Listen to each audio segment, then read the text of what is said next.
Hello students, मैं doctor कविता गौतम, सह आचार्य राजकीय कन्या महाविद्यालय चौमू में गृह विज्ञान विषय की विशेषज्ञ हूँ और मैं बीए द्वितीय वर्ष राजस्थान यूनिवर्सिटी में बीए द्वितीय वर्ष होम साइंस की छात्राओं को ह्यूमन डेवलपमेंट, आपका होम साइंस का जो फर्स्ट पेपर है उसके प्रैक्टिकल में आपको क्या करना है वो समझा रही हूं।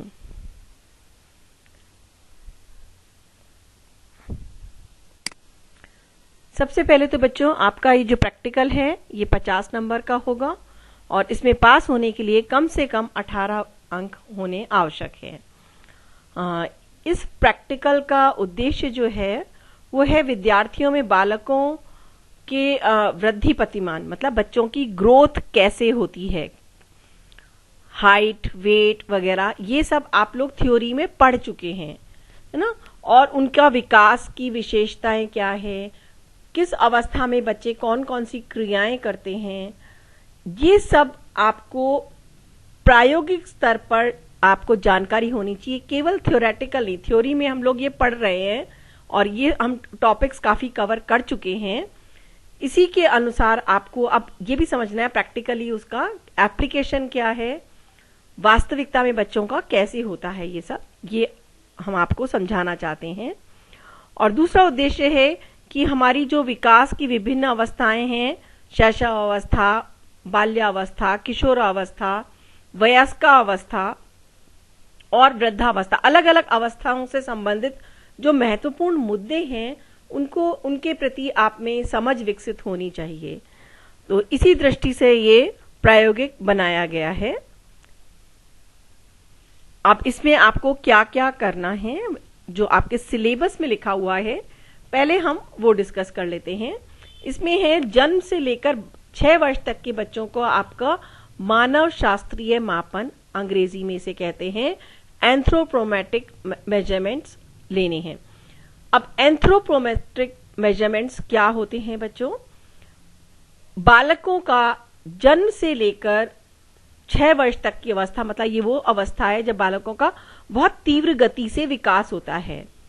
उनकी वृद्धि के नापने के विभिन्न पैमाने हैं, उनकी लंबाई, उनका वजन, उनकी खोपड़ी का सरकमफ्रेंस, मतलब उनकी खोपड़ी के चारों तरफ अगर अपन इंच टेप से नापें तो कितना है, उनकी बाह कितनी का सरकमफ्रेंस कितना है, परिधि कितनी है, पैरों की कितनी है, ये सब जानकारी, उनके सीने का नाप कितना है, उनकी कमर का नाप कितना होता है। इनमें सबसे ज्यादा महत्वपूर्ण जो होता है वो अपनी लंबाई और वजन के आधार पर किया जाता है। तो इन सब का आपको माप लेना आना चाहिए। पहली बात ये, जब आप लोग महाविद्यालय में आएंगे तब हम आप इसको प्रायोगिक स्तर पर करेंगे। अभी इससे संबंधित आप जो थ्योरेटिकल पोर्शन है उसको अपनी फाइल में पहले टॉपिक की तरह लिखेंगे। इसमें आपको चार्ट बनाना है। आपको आपकी मैंने जो पढ़ाया है फिजिकल डेवलपमेंट वाला चैप्टर, शारीरिक विकास वाला चैप्टर, उसमें आप लोगों को बताया है मैंने कि जन्म के समय बालक की लंबाई कितनी होती है, वजन कितना होता है, 2 वर्ष पे कितना होता है, 6 माह पे कितना होता है, ये मैंने आपको बताया है। अब आपको प्रायोगिक फाइल के अंदर उसी के आधार पर आपको पहले तो टेबल में आंकड़े इकट्ठे कर लेने हैं और फिर ग्राफ के ऊपर अंकित करना है आपको कि किस अवस्था में बालक की लंबाई और वजन कितना होता है। दूसरा कार्य करना है कि आप माताओं का जो उनसे संबंधी हमको इंटरव्यू लेना है, उनका साक्षात्कार करना है, उनसे पूछना है क्या स्तनपान कब आरंभ किया, आरंभ में उन्होंने कोलेस्ट्रॉल दिया कि नहीं दिया, कोलेस्ट्रॉल का महत्व आपको हम बता चुके हैं।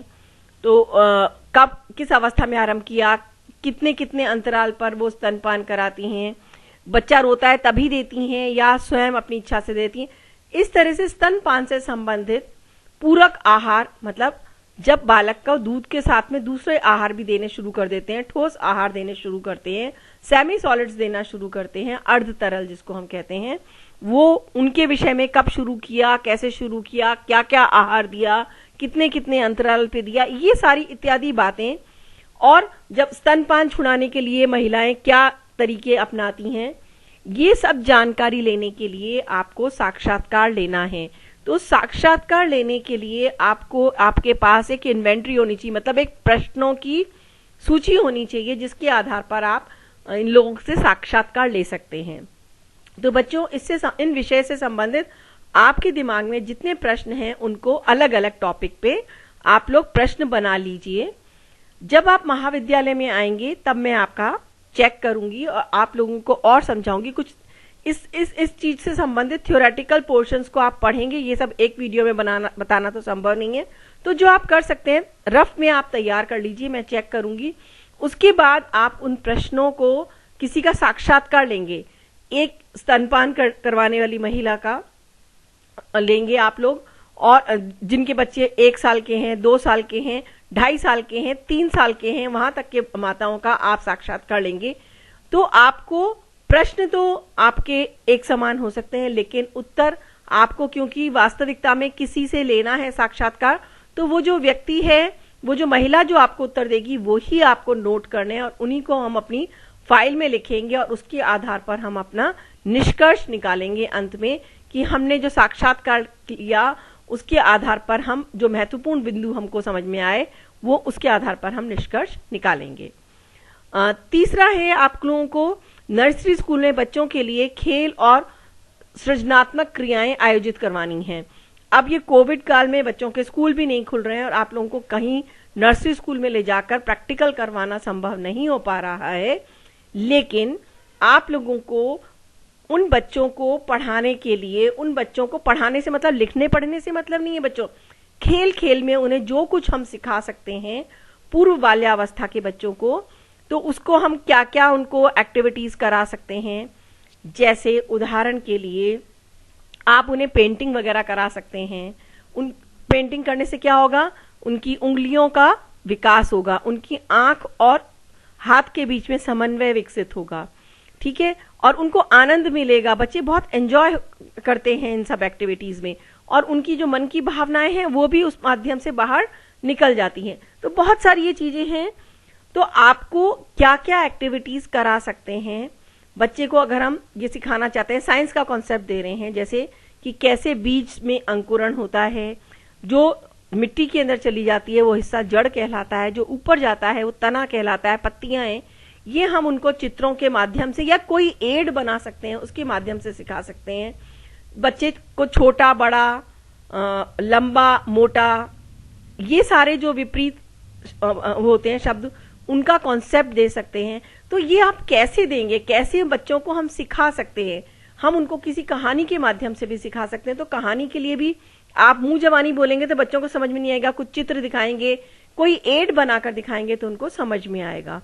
तो मैं चाहती हूं कि आप लोग अभी जब तक घर पर हैं, आप लोग बच्चों के हिसाब से प्री स्कूल पूर्व शाला के बच्चों के अनुसार कोई एक टीचिंग एड तैयार करें। अगला है आपका बच्चों की शारीरिक, गत्यात्मक, भाषा, विभिन्न जो क्षेत्र हैं विकास के, उनके लिए क्रियाएं आयोजित करवाना, जो मैं आपको अभी बता रही थी। ये सारी आपको इस एज के बच्चों के लिए, सब चीजों के लिए, शारीरिक के लिए हम क्या क्या करवा सकते हैं, आपको एक लेसन प्लान बनाना होगा। लेसन प्लान बनाने में क्या होगा, आपका आप लोग लिखेंगे कि आप उद्देश्य क्या है, बच्चों को हम उनका शारीरिक या वृहत मांसपेशियों का विकास करवाना।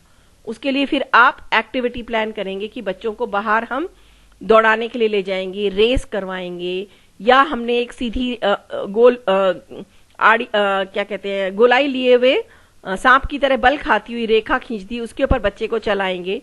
ऐसी बहुत सी एक्टिविटीज हम प्लान कर सकते हैं। इनके विषय में विस्तार से तो मैं अभी एक वीडियो में नहीं बता पाऊंगी, आप लोग आएंगे तब बताऊंगी, लेकिन अपने मन से आप सोचिए कि बच्चों के खेल क्रियाएं हम क्या करवा सकते हैं जिससे उनकी मांसपेशियों का विकास हो। सूक्ष्म कौशल वाली, मतलब पेंटिंग है, कोलाज वर्क है, क्या करा सकते हैं, ऐसी सृजनात्मक क्रियाएं कराएं। उनकी सामाजिक विकास के लिए हम उन लोगों को क्या करा सकते हैं, जैसे कहानी सुनाएं, हम कहानी के माध्यम से, या कि विभिन्न जो हमारे भूमिका वाले लोग होते हैं हमारे समाज में, सामाजिक भूमिका होती है, जैसे टीचर क्या करती हैं, नर्स क्या करता है, डॉक्टर क्या करते हैं, दूध वाला कौन होता है, धोबी कौन होता है, पोस्टमैन कौन होता है, ये सब कॉन्सेप्ट्स भी हम उनको सामाजिक उसके अंदर दे सकते हैं।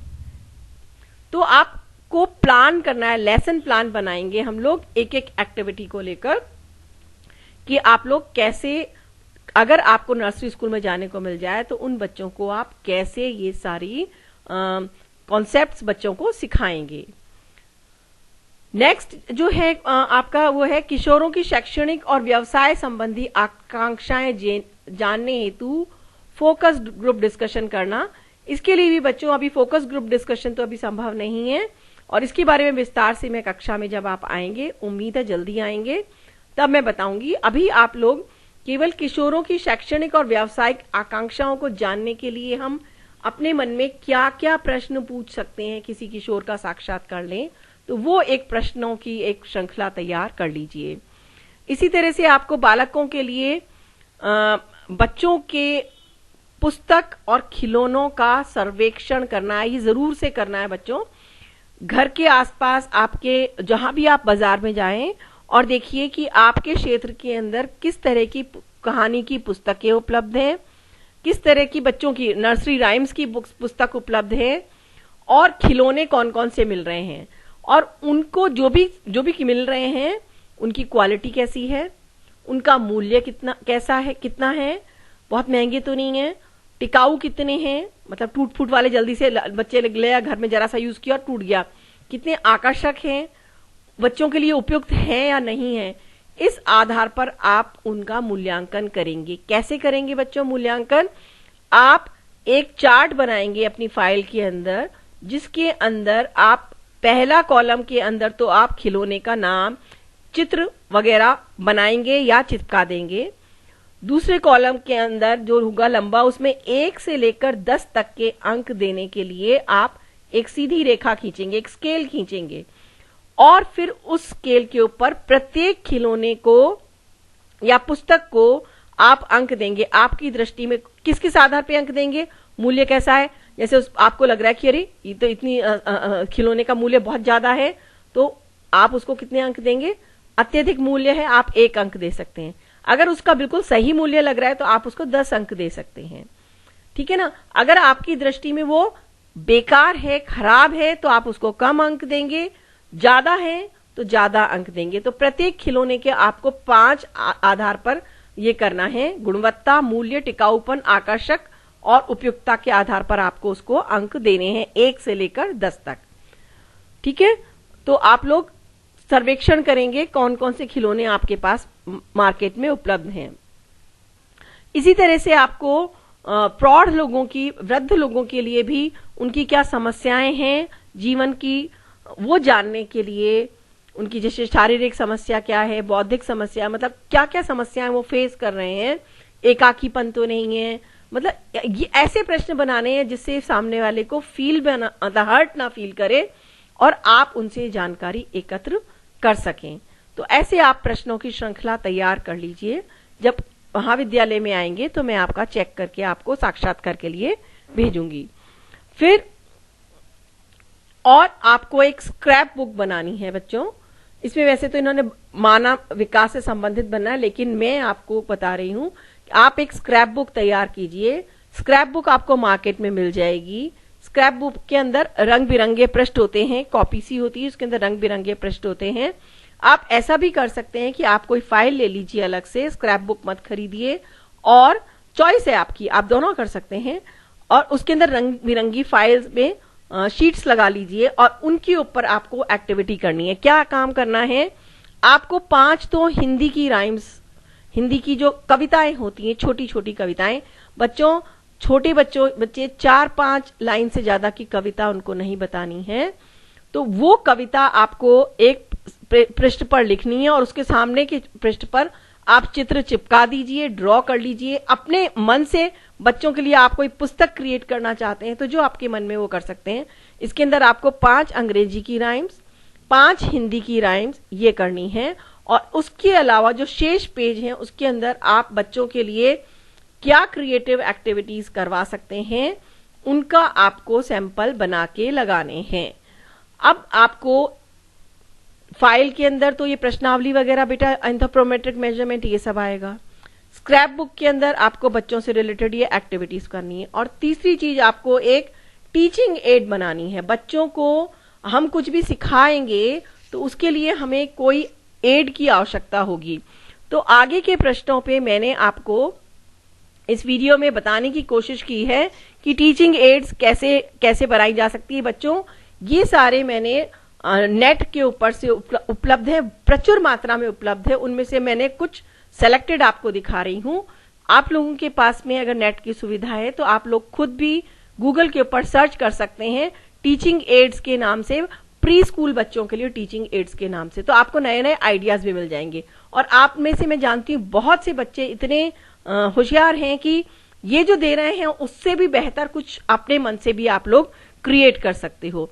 जैसे ये इस पृष्ठ पे आप देख रहे हो कि विभिन्न प्रकार की आकृति का लोगों ने शेप्स का कॉन्सेप्ट बच्चों को देने की कोशिश की है। ऐसे ही कुछ मैंने उदाहरण आपके लिए एकत्र किए हैं। देखिए, ये देखिए शेप बच्चों को अगर हम सिखाना चाहते हैं तो किस तरह से सिखा सकते हैं। आप इस तरह की एड्स आप लोग तैयार कर सकते हैं। नंबर का देने के लिए, नंबर सिखाने के लिए देखो कितने अच्छे अच्छे, इससे और बेहतर विकल्प आपके मन में आए तो वो भी प्रयोग कर सकते हैं। ये मैंने आपको कुछ उदाहरण दिए। इसमें नंबर का कॉन्सेप्ट कितनी आसानी से खेल खेल में बच्चों को सिखाया जा सकता है। ये देखिए कलर का कॉन्सेप्ट देने के लिए भी कितने खूबसूरत तरीके से ये आप लोग ये इस तरह की एड तैयार कर सकते हैं। आप भी अपने हिसाब से इनको तैयार कर सकते हैं। कलर्स का कॉन्सेप्ट देने के लिए देखिए दोनों एड्स हैं। इसके अलावा ये तो आपको टीचिंग एड बनानी है, आप कुछ भी बना सकते हैं उनको। आप स्टोरी एड भी बना सकते हैं, स्टोरी लिखी हुई हो, उसके पीछे से बच्चे उसके साथ साथ वो करते रहें। इसके अलावा आप लोग जैसे कोई फेस्टिवल का कॉन्सेप्ट देना चाह रहे हैं, जैसे मैंने एक जगह कहीं मैं गई थी महाविद्यालय में, उन्होंने बच्चों ने एक अच्छा सा मॉडल बना रखा था। मॉडल के अंदर उन्होंने पूरे दशहरे का दर्शा रखा था। तो जैसे बच्चे को आप दशहरा बताना चाहते हो दशहरा क्या होता है, तो उसमें रावण है, राम है, लक्ष्मण है, उनके बना रखे थे। बड़ा सा एक मैदान बना रखा था, बड़े से बोर्ड के ऊपर उन्होंने पार्क का पूरा चित्र बना रखा था जहां पर रावण दहन हो रहा है। तो उसके बारे में फिर आप बच्चों को उसकी मदद से हम बच्चों को बता सकते हैं कि दशहरा क्या होता है, या दिवाली क्या होती है, या होली क्या होती है। आप कोई भी टीचिंग एड तैयार कर सकते हैं। ठीक है बच्चों, तो इनमें से आपको कोई एक अच्छी सी टीचिंग एड, और आपको लग रहा है एक ही पृष्ठ पे सब कुछ हो रहा है, तो आप 2-3 टीचिंग एड्स भी बना सकते हैं। उनसे क्लियर होना चाहिए कि आप उनको क्या सिखाना चाह रहे हैं। और आपकी स्क्रैप बुक में जो मैंने आपको बताया कि आप क्रिएटिव आर्ट एक्टिविटीज, सृजनात्मक क्रियाओं के उदाहरण देंगे, तो उसके लिए देखिए प्रिंटिंग। जैसे पहले क्या है, ये देखो पत्ते ले लिए, बड़े बड़े से पत्ते, विभिन्न आकृति के पत्ते ले लिए, उनको पेंट में डुबोकर ऐसे चिपका दिया। बच्चे ये वाले काम कर सकते हैं। कोई भी काम करते समय सोचना कि छोटा बच्चा ये कर सकता है या नहीं कर सकता है। ये देखिए नींबू से वो छाप रहे हैं, है ना, ये इसको प्रिंटिंग कहते हैं बच्चों। नाम ध्यान रखिएगा, स्पेलिंग सही लिखिएगा फाइल में। पेंटिंग, ये देखो जो पहले पेड़ वाला पेंटिंग है बेटा, कितना आसान है। इसके अंदर पेंट ले लिया है और जो अपनी स्ट्रॉ होती है जिससे अपन लोग कोल्ड ड्रिंक वगैरह पीते हैं, स्ट्रॉ जो होती है, ऐसी कोई भी खोखली नली से फूंक मारते हैं। पेंट को काफी पेंट डाल दिया और उसके ऊपर फूंक मारी तो देखिए अपने आप इसकी शाखा प्रशाखा बन गई, और फिर उसको आपने सुंदर बना सकते हैं। ये देखिए जो दूसरी जो है बच्ची जो कर रही है, बेलन के ऊपर उसने क्या कर रखा है कि बबल रैप जो आता है, जो एक अपने जो भी कोई सामान खरीदते हैं जिसमें टूट फूट के डर होते हैं, तो ऊपर से एक पन्नी लिपटी हुई होती है जिसके ऊपर बबल्स बने हुए होते हैं, उसको लपेट लिया है। आप कोई भी चीज को लपेट सकते हैं और इस तरह से देखिए उसको अलग अलग कलर में कर दिया और उसको रोल किया है, तो कितना खूबसूरत इफेक्ट आ जाता है। छोटे बच्चे इसी तरह के कार्य कर सकते हैं। ये देखिए थ्रेड पेंटिंग। थ्रेड पेंटिंग में आपको जब भी आप लोग आते हैं तो मैं आप लोगों को बताती हूँ कि थ्रेड पेंटिंग कितने खूबसूरत इफेक्ट आ जाते हैं इससे, थ्रेड पेंटिंग से। इसमें धागे को आपने रंगीन, उसके अंदर अलग अलग कलर के उसके अंदर धागों को भिगो लिया है और 2 कागज के बीच में उसको दबाकर एक सिरा खींचते हैं तो इस तरह का आ जाती है आकृति।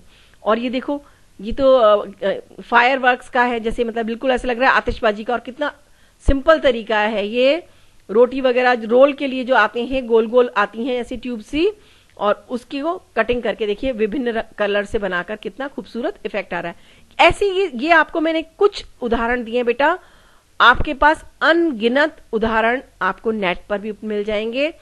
अनगिनत उदाहरण आपके मनों में छुपे हुए हैं, तो उनको टटोलिए, ढूंढिए, सोचिए बच्चों के लिए हम क्या कर सकते हैं, और वो एक्टिविटीज आपको इस तरह से करके अपनी फाइल में लगानी है, स्क्रैप बुक में या फाइल में। तो बच्चों, आज के वीडियो में मैं आपको इतना ही बता सकती हूँ, और जितना कार्य आप कर सकते हैं कर लीजिए, और शीघ्र ही उम्मीद है आप लोग महाविद्यालय में आएंगे, तब हम अपनी फाइल को पूरा बना लेंगे। अच्छा, ये मैंने एक और कोलाज का दिया है बच्चों। कोई भी चीज चिपकाकर जब बनाते हैं तो उसको कोलाज कहते हैं। देखो यहाँ पर ये कोलाज बना रखा है, रेनबो बना रखा है। यहाँ पर इन्होंने ये जो खाने वाली चीज के लिए बिल्कुल भी आपको सजेस्ट नहीं करूंगी, पर आप कुछ भी इस तरह की किसी भी चीज से आप बना सकते हैं। दूसरे चित्र में देखिए, पेड़ बना दिया और बच्चे को केवल बीज चिपकाने के, रंग बीज अपने पास तरबूज के बीज निकलते हैं, कद्दू के बीज निकलते हैं, जो व्यर्थ फेंकने में जाते हैं, उनको अलग अलग रंग से रंग लिया है और उनको चिपका दिया। कोई भी चीज अगर आप चिपकाकर बनाएंगे तो वो कोलैज वर्क कहलाता है। तो यहाँ पर बहुत सारी हैं, अनंत हैं बेटा, सब कुछ तो मैं नहीं दिखा सकती हूँ। यहाँ पर जो कार्य आप कर सकते हैं, आप अपनी फाइल के लिए कार्य करना शुरू कर दीजिए। शेष कार्य महाविद्यालय में आने के बाद करेंगे। हम पूर्ण तैयारी के साथ आएंगे आप, तो करना आसान होगा, क्योंकि पता नहीं है हमें कितना समय मिलेगा अपना प्रैक्टिकल कार्य पूरा करने के लिए। इस वीडियो को देखने के बाद में बच्चों, नीचे जिन लोगों ने अभी तक इस चैनल को सब्सक्राइब नहीं किया है, सब्सक्राइब कर दीजिए, जिससे मैं जब भी आपके लिए कोई नया वीडियो अपलोड करूंगी आप तक सूचना पहुंच जाएगी। वीडियो देखने के बाद में नीचे कमेंट बॉक्स के अंदर अपना नाम और अपनी कक्षा और सेक्शन जरूर बता दीजिएगा, जिससे मैं आपकी अटेंडेंस मार्क कर सकूं। ओके बच्चों, जल्दी ही मिलेंगे।